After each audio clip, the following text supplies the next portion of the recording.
Êtes-vous sûr d'avoir pensé à tout en matière de planification successorale?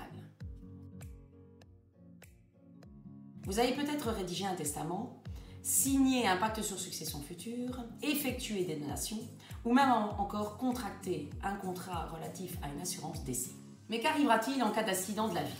Vous pouvez subir un accident de la circulation, vous rendant incapable de gérer votre patrimoine ou votre personne. Vous pouvez subir un AVC ou une quelconque démence. Dans ce cas-là, manifestement, tout tiers intéressé pourra décider de saisir la justice de paix, qui mettra en place alors la mise sous protection judiciaire, c'est-à-dire l'administration provisoire. L'administration provisoire permet donc de gérer votre patrimoine, mais également votre personne.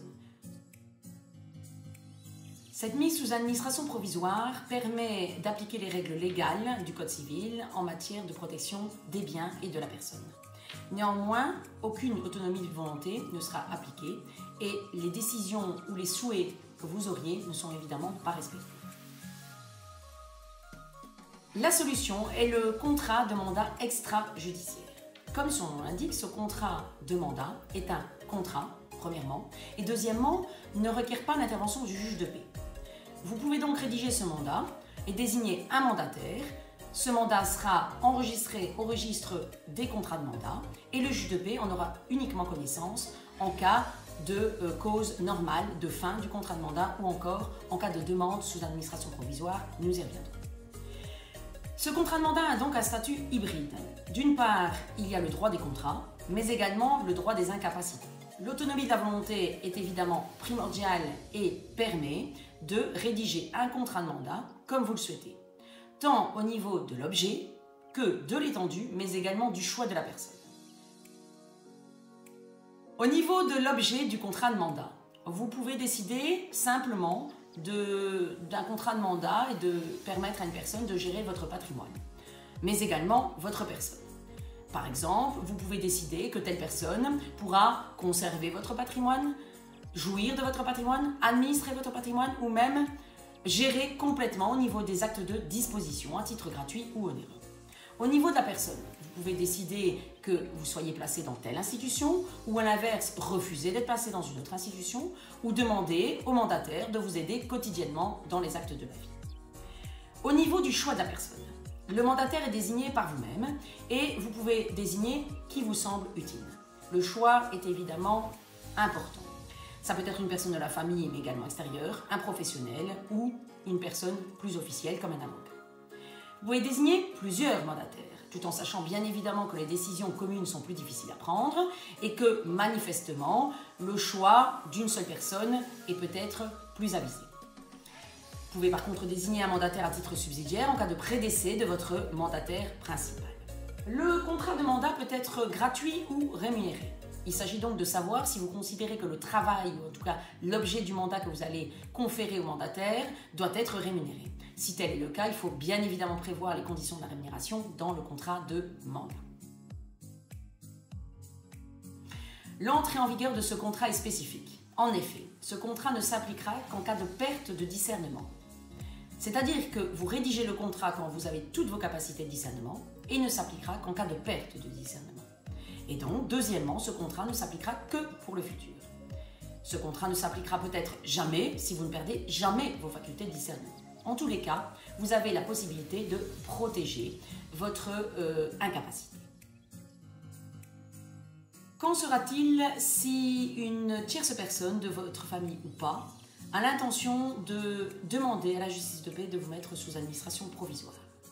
Dès lors, le juge de paix devrait normalement désigner un administrateur provisoire avec le respect des règles légales, mais sans bien évidemment respecter vos souhaits et vos volontés. Par contre, si vous avez rédigé ce contrat de mandat de protection extrajudiciaire, le juge de paix en aura nécessairement connaissance par son inscription au registre des contrats de mandat et respectera les volontés qui sont marquées dans ce contrat de mandat. Il est donc important de savoir que le contrat de mandat prévaudra sur la mise sous administration provisoire. En droit belge, il est important de savoir que vous pouvez rédiger un contrat de mandat que pour vous-même.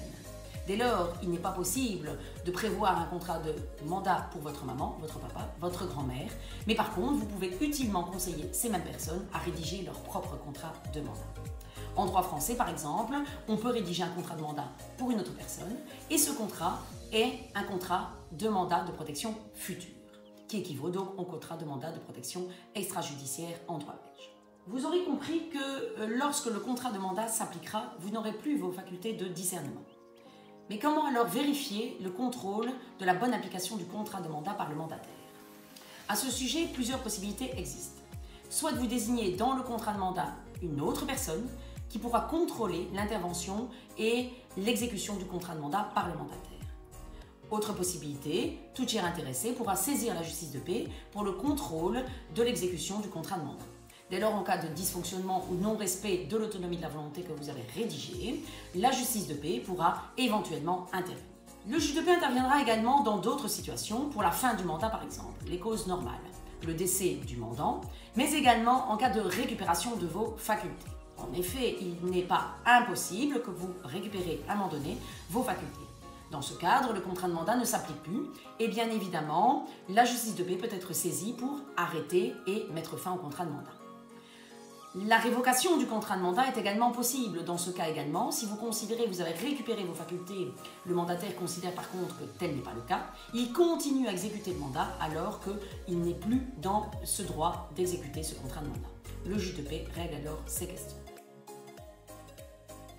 En conclusion, le contrat de mandat est une solution de protection de votre avenir et une anticipation de votre incapacité tout en respectant votre autonomie de la volonté. Je ne pourrai que vous inviter à être utilement conseillé dans la rédaction de ce mandat par un professionnel, notamment votre conseiller en planification patrimoniale et successoire. Dès lors, n'attendez pas d'être en incapacité pour être géré par une tierce personne, mais gérez vous-même votre future incapacité éventuelle.